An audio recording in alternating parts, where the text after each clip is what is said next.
welcome back to this week's episode of EVTV. I'm Braden. I'm Owen. And I'm Bodie. Hey Bodie, did you go to any sporting events this fall? No, my mom didn't let me. If you're also like Bodie, here's a recap. Eagle Valley High School had a great look at many different sports this fall, including football, soccer, volleyball, and many more. Fall season wasn't as good as we thought it would be, but I think there was some fun times in there. Being about a mountain for homecoming, it's a big game playing about a mountain. I think that was the best, just beating them. So we blew them out. I think it was like 56-8 or something like that. Caden Kraft had a really tough hardship this year, but he was able to push through and come back for our last game. I think for me personally, the biggest one was my injury during like the third week of the season.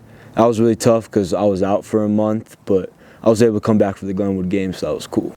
The football team had a great season, with our last game being against Glenwood Springs High School.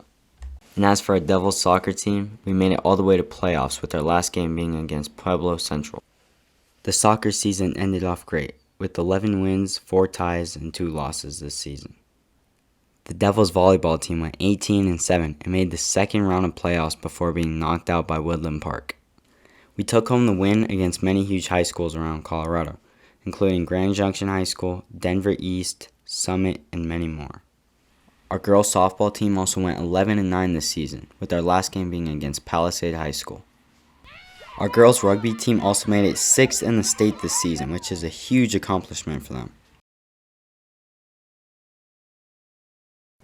Our Devils cross-country team also did a great job this year. They placed 4th overall, Jake Drever finished 5th, and Ellie Schroll also made it to states this year, which is a huge accomplishment since she was the only girl to do so.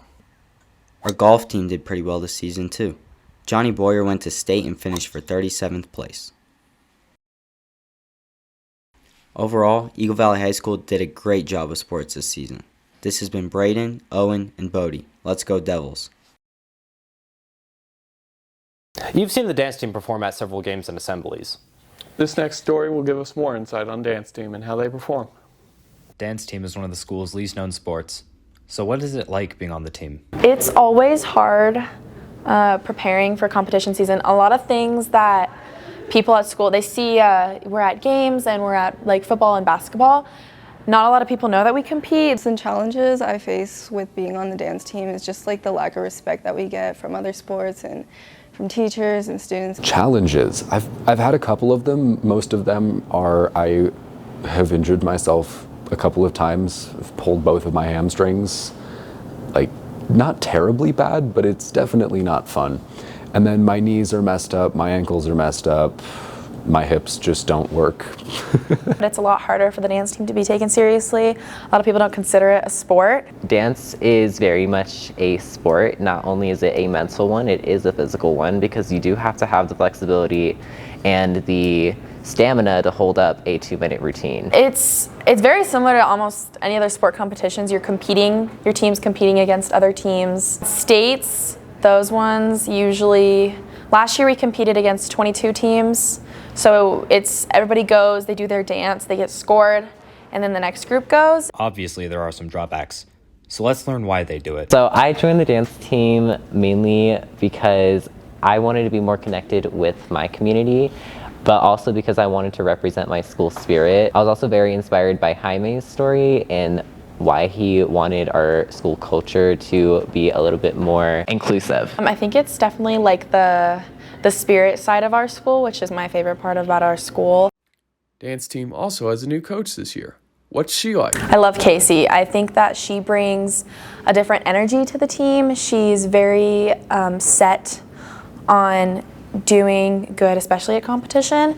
She pushes us a lot harder. We have morning practices now, which is hard to get up at like 5 in the morning, 5:30. She wants us to improve, and I really like that because I can see that she's really putting in her effort. I love Casey, though I do really feel that she needs a little bit more support from the other sport team coaches. It's mainly just because I see some things that other coaches do differently that I wish she would do, but at the same time, she's a pretty good coach. I love that she's experienced, and I love that she's she is an alumni of our team. I really do appreciate how much work that she puts into the team. Like, I feel like she does put put a lot of time and effort, and she pushes us to be our best. That's always just refreshing to have someone that knows that you're a human being and not just a tool that can dance for hours and hours on end without stopping. There are also several male dancers on the team. What's it like for them? It definitely is a source of pride, like, wow, I'm one of the first people ever to do this. But it's also because I've been dancing for over half of my life, it sort of just feels like, oh, it's just another dance experience. It's definitely been interesting. I've definitely had a couple of comments, both positive and negative, made towards me. But I really think that if you want to do anything at all, whether it's a sport, whether it's something that you've been wanting to do, if you put your mind to it and put your whole soul to it, you'll get it. For Eagle Valley Student Media, this has been Justin, Leslie, and Matt.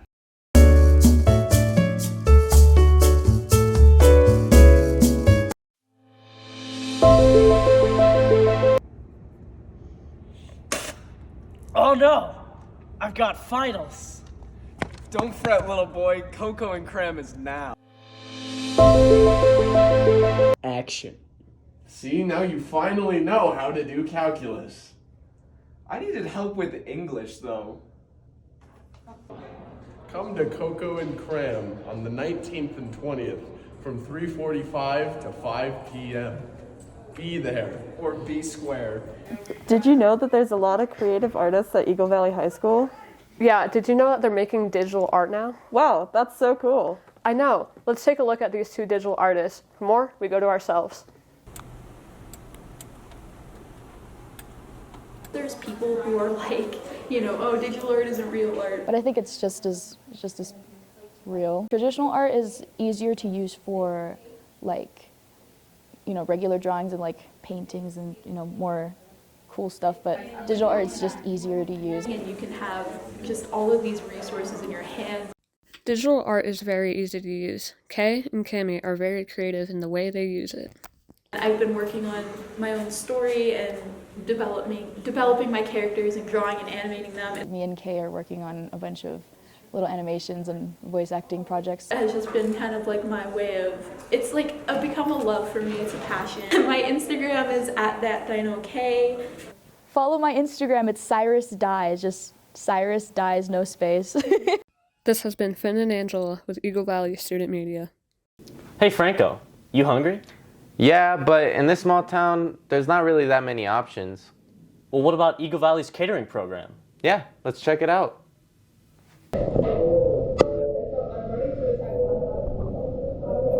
Eagle Valley High School is known for its unique and diverse program catalog, but none perhaps as unique as Mr. Moyer's catering course being offered here.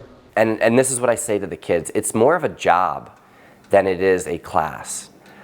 One of my struggles to start this year has been, how do I grade them? There's little things I know I could do here and there for grading, and they're learning certain things for sure. But every day when they show up, they have a job to do. They are expected to come in, act professionally, and so hopefully it's different in that effect that they're not working towards a grade, they're working towards accomplishing a goal that will help provide food for this catering event, that catering event, whatever it may be, and they need to take that serious. For the last few months, Moyer and his students have been catering for school events.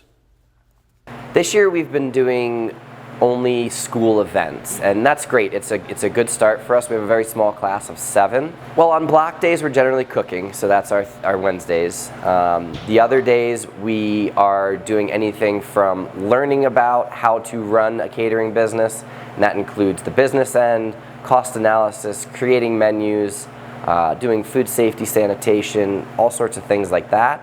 I'm hoping students, for one, take away the skills of cooking.